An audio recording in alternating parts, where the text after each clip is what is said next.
Next, almost a quarter of singles believe they will never be financially secure enough to retire.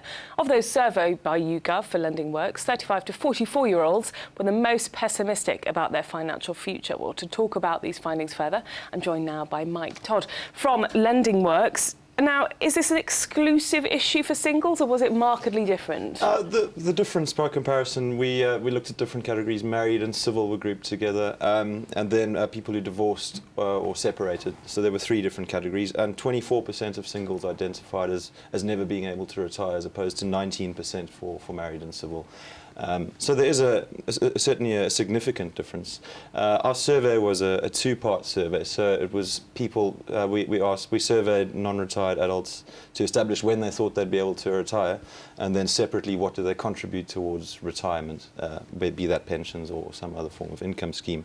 And there we found another marked difference, whereby 41% of people who are separated or divorced contribute zero towards their pension, as opposed to married or civil partnership people who contribute 29% of which contribute zero.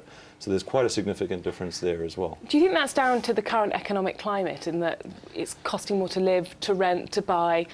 Certainly. I think if you look at the wider UK, it's the sixth biggest economy in the world. Employment's at an all-time high. You probably would expect a higher degree of optimism about retirement, and there's obviously a lot going on. Difficult to get on the housing ladder, inflation's starting to rise, wage growth's been very poor for the last decade, and I certainly think that it's natural that will filter down in terms of attitudes to retirement. Now, your research also delved into the relationship of those people and what social networks they use. Just explain a little bit about that. Yes, so in other words, we asked them to let us know which social networks they used. And LinkedIn was 52% of LinkedIn users contribute 3% or more to their retirement, which is, one wants to sort of aim for 4 or 5%, I guess that's the sort of rule of thumb. Compared with 32% of Facebook users, 32% of Twitter users, and 29% of Google Plus users contributing 3% or more. So there's a marked difference with LinkedIn users, which obviously is a professional network, and I guess it's perhaps to be expected, but it's interesting to confirm the fact.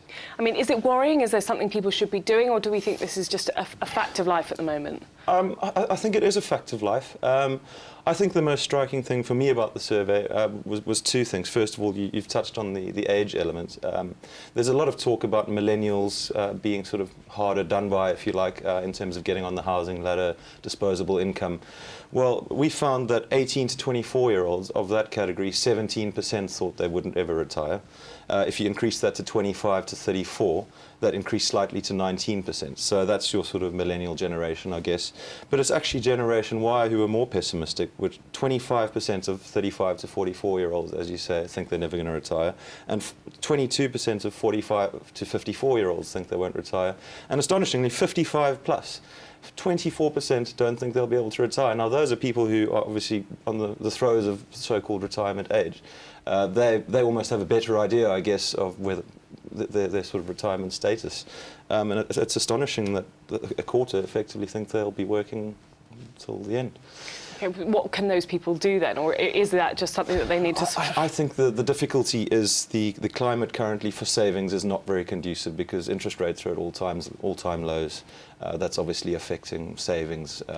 And then obviously stock market volatility, I would say, is probably a fair word. I mean, people would point to the performance of the FTSE and things like that, but by and large, I think it's a difficult environment to build a nest egg, I think it's fair to say, and I think all you can do is just try your best to save for a rainy day. But then again, there's a lot of talk about sort of credit expenditure in the UK, and us being quite a sort of credit-hungry nation. So yeah, it'll be interesting to see how these sort of things change, because obviously they're bringing in things like auto-enroll, which I think will encourage sort of people saving to pensions.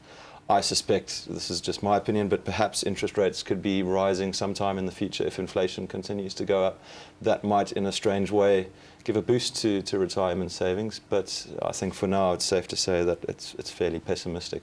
The other thing we found was that London compared only slightly favourably to the general UK population.